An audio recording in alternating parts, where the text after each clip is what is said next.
ಆತ್ಮೀಯ ವಿದ್ಯಾರ್ಥಿಗಳೇ, ಸಮಾಜಶಾಸ್ತ್ರ ತರಗತಿಗೆ ತಮ್ಮನ್ನು ಸ್ವಾಗತ ಕೋರುತ್ತಾ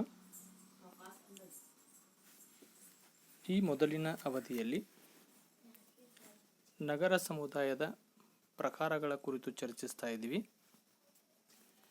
ಪೈರೆ ಜಾರ್ಜ್ ಹಾಗೂ ಕ್ಯಾಮೆಲೆ ರೋಸಿಯರ್ ಅವರ ನಗರ ಸಮುದಾಯದ ವರ್ಗೀಕರಣದ ಬಗ್ಗೆ ತಿಳಿದುಕೊಂಡಿದ್ದೇವೆ. ಇವತ್ತಿನ ಅವಧಿಯಲ್ಲಿ ನಗರ ಸಮುದಾಯದ ಸಾಮಾನ್ಯ ವರ್ಗೀಕರಣದ ಕುರಿತು ತಿಳಿದುಕೊಳ್ಳೋಣ. Dear students, welcome to sociology class.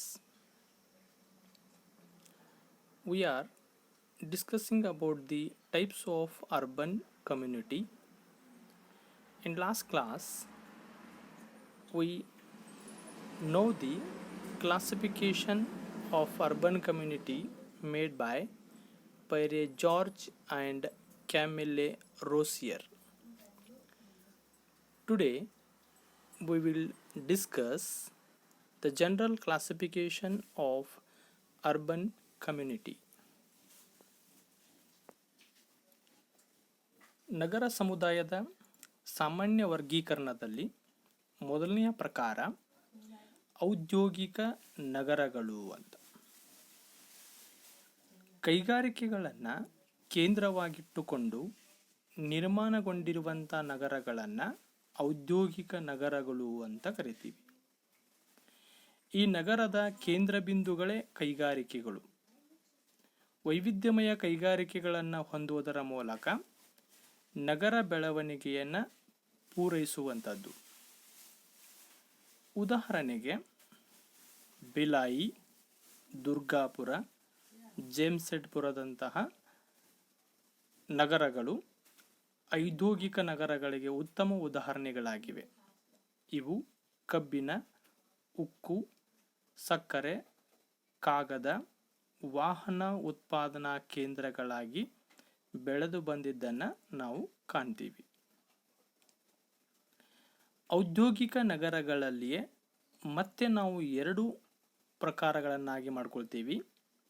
ಪ್ರಾಥಮಿಕ ಉತ್ಪಾದನಾ ಕೇಂದ್ರಗಳು ಅಂತ, ಇನ್ನೊಂದು ಮಾಧ್ಯಮಿಕ ಉತ್ಪಾದನಾ ಕೇಂದ್ರಗಳು. ಪ್ರಾಥಮಿಕ ಉತ್ಪಾದನಾ ಕೇಂದ್ರಗಳು ಅಂತಂದರೆ ಕೆಲವೊಂದು ನಗರಗಳು ಕಚ್ಚಾ ವಸ್ತುಗಳನ್ನು ಸ್ವೀಕರಿಸುವುದರ ಮೂಲಕ ಬಿಡಿ ಭಾಗಗಳನ್ನು ತಯಾರಿಸುವಂಥ ಅಥವಾ ಉತ್ಪಾದಿಸುವಂಥ ಕೇಂದ್ರಗಳು. ಈ ಥರನಾಗಿರುವಂಥ ಒಂದು ಪ್ರಾಥಮಿಕ ಉತ್ಪಾದನಾ ಕೇಂದ್ರಗಳನ್ನು ಹೊಂದಿರುವಂಥ ಕೆಲವೊಂದು ನಗರಗಳಿದ್ದರೆ, ಇನ್ನು ಮಾಧ್ಯಮಿಕ ಉತ್ಪಾದನಾ ಕೇಂದ್ರಗಳು ಅಂತಂದರೆ ಬಿಡಿ ಭಾಗಗಳನ್ನು ಆಮದು ಮಾಡಿಕೊಂಡು ಸಿದ್ಧ ವಸ್ತುವನ್ನಾಗಿ ಪರಿವರ್ತಿಸುವಂತಹ ಕೇಂದ್ರಗಳು. ಈ ಥರ ಮಾಧ್ಯಮಿಕ ಉತ್ಪಾದನೆಯನ್ನು ಕೇಂದ್ರವಾಗಿಟ್ಟುಕೊಂಡಿರುವಂಥ ಕೆಲವೊಂದು ನಗರಗಳನ್ನು ನಾವು ಕಾಣ್ತೀವಿ. In the general classification of urban community, first type comes industrial cities, whose cities are constructed on the point of industries. They are industrial cities. The main object of the cities are the production of goods. Mainly, they have a number of industries, and industries are the center point of some cities, just like Bhilai, Durgapura, Jamshedpur. So these are the best examples to industrial cities. Especially these all cities involved in the production of steel, sugar, paper, vehicle, other productive goods. In industrial cities, we also classified into two types: primary production centers and secondary production centers. In primary production centers, that receive raw material and produce the single part goods. This type of city is called primary production centers. And in secondary production centers, they receive different parts of the goods and prefer complete goods and sell it. This type of cities or centers we called secondary production center cities. ಎರಡನೆಯ ಪ್ರಕಾರ ಧಾರ್ಮಿಕ ನಗರಗಳು ಅಂತ. ಹೆಸರೇ ಸೂಚಿಸುವಂತೆ ಧರ್ಮ ಮತ್ತು ಪವಿತ್ರವಾದ ಧಾರ್ಮಿಕತೆಯನ್ನೇ ಕೇಂದ್ರವಾಗಿಟ್ಟುಕೊಂಡು ಶ್ರೇಷ್ಠತೆಯನ್ನು ಪಡೆದುಕೊಂಡ ನಗರಗಳೇ ಧಾರ್ಮಿಕ ನಗರಗಳು.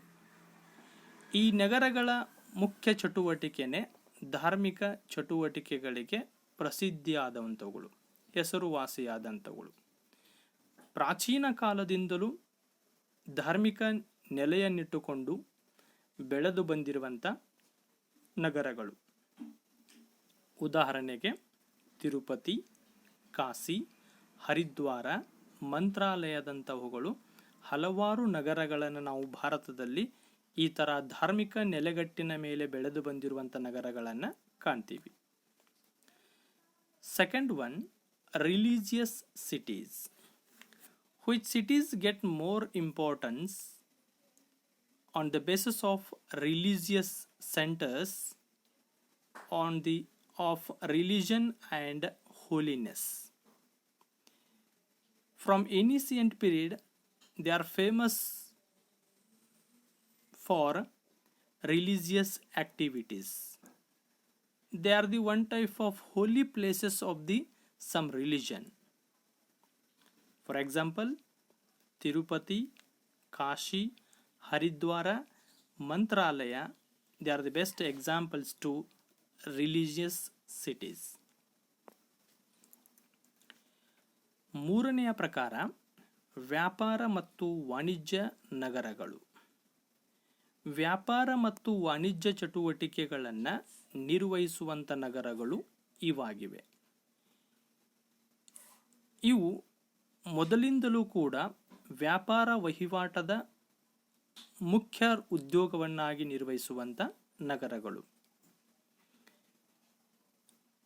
ಇಡೀ ಜಾಗತಿಕ ಮಟ್ಟದಲ್ಲಿ ಅಥವಾ ರಾಷ್ಟ್ರೀಯ ಮಟ್ಟದಲ್ಲಿ ವ್ಯಾಪಾರ ವ್ಯವಹಾರಗಳನ್ನು ನಿರ್ವಹಿಸುವಂಥ ನಗರಗಳು ಇವಾಗಿವೆ.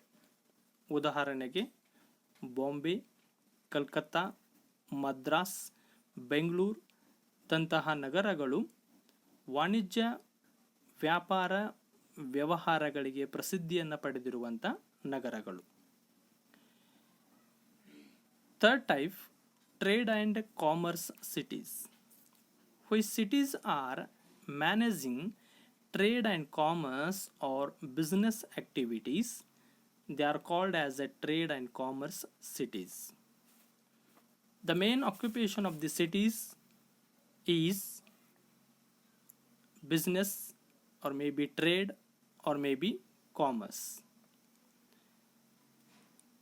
They are famous at global level or national level, especially in the activity of trade and commerce. For example, Bombay, Calcutta, Madras, Bangalore, there are so many cities involved in the activity of trade and commerce. ನಾಲ್ಕನೆಯ ಪ್ರಕಾರ ಸಾಂಸ್ಕೃತಿಕ ನಗರಗಳು.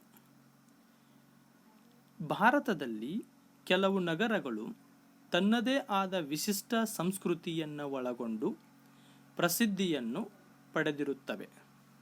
ಈ ಥರ ವಿಶಿಷ್ಟ ಸಾಂಸ್ಕೃತಿಕ ಪರಂಪರೆಯ ಆಧಾರದ ಮೇಲೆ ಗುರುತಿಸಲ್ಪಟ್ಟಿರುವಂಥ ನಗರಗಳನ್ನು ನಾವು ಸಾಂಸ್ಕೃತಿಕ ನಗರಗಳು ಅಂತ ಕರಿತೀವಿ. ಇವು ಭಾಷೆ, ಉಡುಗೆ ತೊಡುಗೆ, ಕರಕುಶಲತೆ, ಆಚರಣೆ, ನಂಬಿಕೆಗೆ ವಿಷಯ ಸಂಬಂಧಪಟ್ಟ ಹಾಗೆ ವೈವಿಧ್ಯಮಯವಾಗಿರುವಂತಹ ಸಾಂಸ್ಕೃತಿಕ ಚಟುವಟಿಕೆಗಳನ್ನು ಕೈಗೊಳ್ಳುತ್ತವೆ.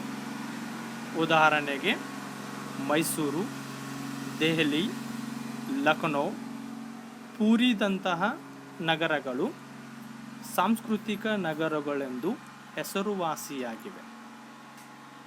Fourth type, cultural cities. Some cities have their own unique culture and famous. They are called cultural cities. They conduct different cultural activities on the background of language or religious practices or some other activities conducted by the cities. The main activities of the cities is cultural aspects. The best examples to cultural cities: Mysore, Delhi, Lucknow, Puri, etc. ಇನ್ನೊಂದು ಆರೋಗ್ಯ ಮತ್ತು ಮನೋರಂಜನಾ ನಗರಗಳು ಅಂತ.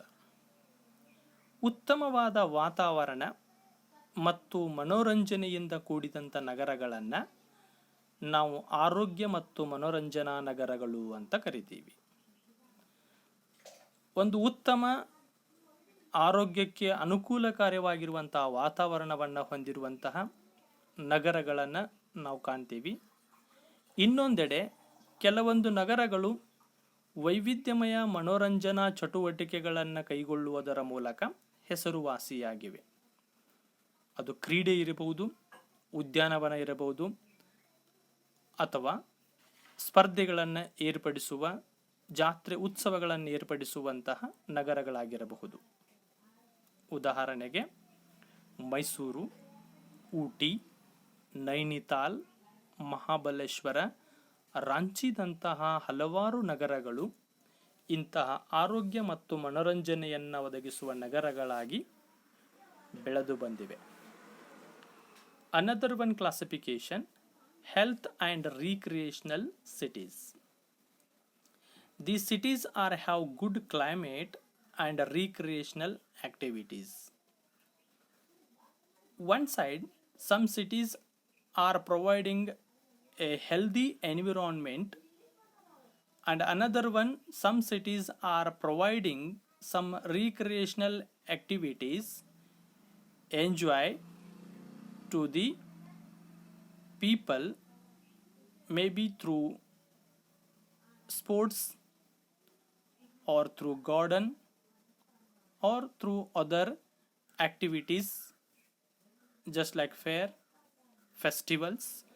So for that, best example to it, Mysore, Ooty, Nainital, Mahabaleshwara, Ranchi, these are the best example to it.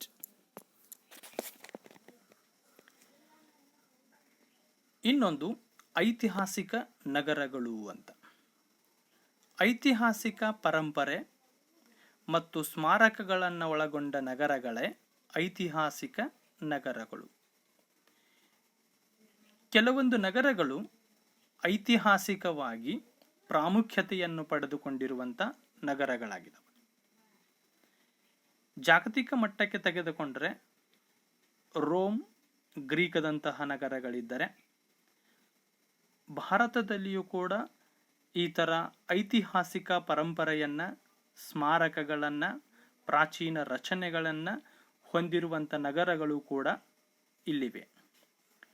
Agra ಆಗಿರ್ಬೋದು, ದೆಹಲಿ, ವಿಜಯಪುರ, ಜೈಪುರದಂತಹ ನಗರಗಳು ಈ ಥರ ಐತಿಹಾಸಿಕ ಹಿನ್ನೆಲೆಯನ್ನು, ಸ್ಮಾರಕಗಳನ್ನು ಹೊಂದಿರುವಂಥ ನಗರಗಳು.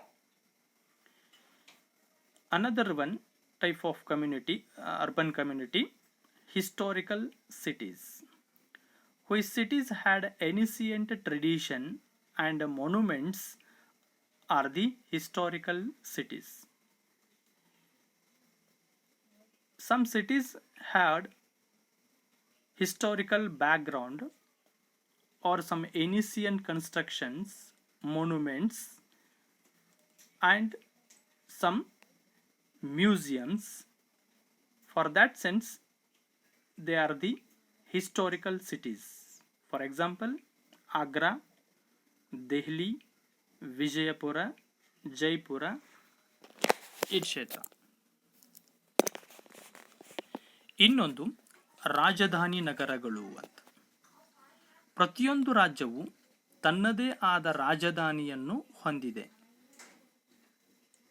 ಈ ಎಲ್ಲ ರಾಜಧಾನಿಯನ್ನು ಹೊಂದಿರುವಂಥವುಗಳೆಲ್ಲವೂ ಕೂಡ ನಗರ ಪ್ರದೇಶಗಳಾಗಿವೆ.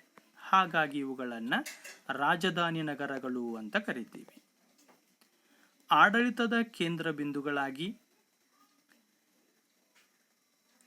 ಹಲವಾರು ಚಟುವಟಿಕೆಗಳನ್ನು ಕೈಗೊಳ್ಳುವುದರ ಮೂಲಕ ನಗರ ಪ್ರದೇಶಗಳಾಗಿ ಬೆಳವಣಿಗೆ ಹೊಂದಿದಂಥವುಗಳು. ನಮ್ಮ ದೇಶದ ರಾಜಧಾನಿ ದೆಹಲಿ ಆಗಿರಬಹುದು.